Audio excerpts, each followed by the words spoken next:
Humigit kumulang 3 bisis ako mismo ang nag-deliver ng basura sa bahay ni Congressman Saldico, sa Horizon Resident at sa mga bahay ni Speaker Romualdez sa 42 Mackenzie Street, Taguig.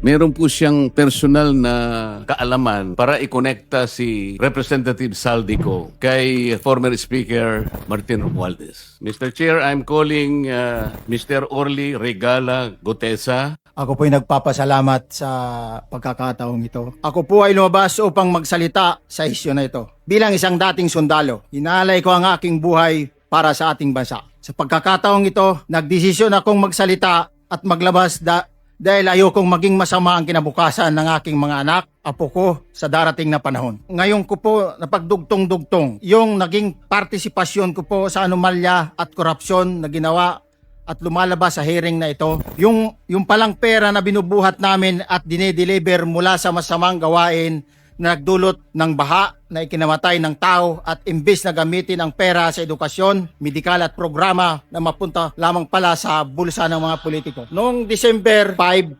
2004, na-hire ako bilang security consultant sa Ako Bicol Party List or AKB kay Congressman Saldico. At nasimula ng duty ko kay Congressman Saldico. Bawat umaga, nagre-report ako sa BGC sa Horizon, sa Bonifacio Global City, kung saan nakatira si Kong Saldico. Tagabuhat lang ako ng malita ng basura. Ang ibig sabihin ng basura ay malita na may lamang pera. Ang bawat malita ay may lamang humigit kumulang 48 million pesos. Tuwing may duty detail sa basura, may pumupunta na tao na magde-deliver ng basura at nire-receive ni John Paul Estrada at Mark Tiksay, ang mga executive assistant ni Congressman Saldico, at sila ang mga detailed sa mga ganyang activities. Kalimitang dinadala sa bahay ni Congressman Saldico sa Valle Verde 6 at tinatanggap naman ni Mark at ni Paul. Ang isa ba ang nasabing basura, ito ay bawas na. Halimbawa, nag-akyat kami ng 46 na malita. Ibababa lamang namin ay 35 malita para i-deliver sa bahay ni House Speaker Martin Romualdez.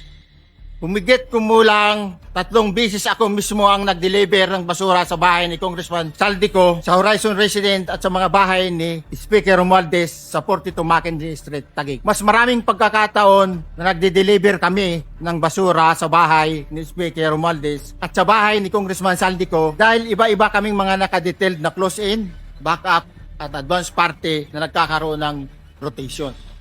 Alam ko po, nanganganib ang buhay ko at ang aking pamilya sa ginawa kong paglalahad na ito. Sa katotohanan na ang lahat ay nilagdan ko, ang salaysay na ito ay kusang loob at walang anumang pamimilit at bunsod lamang ng hangarin matulungan ang ating bansa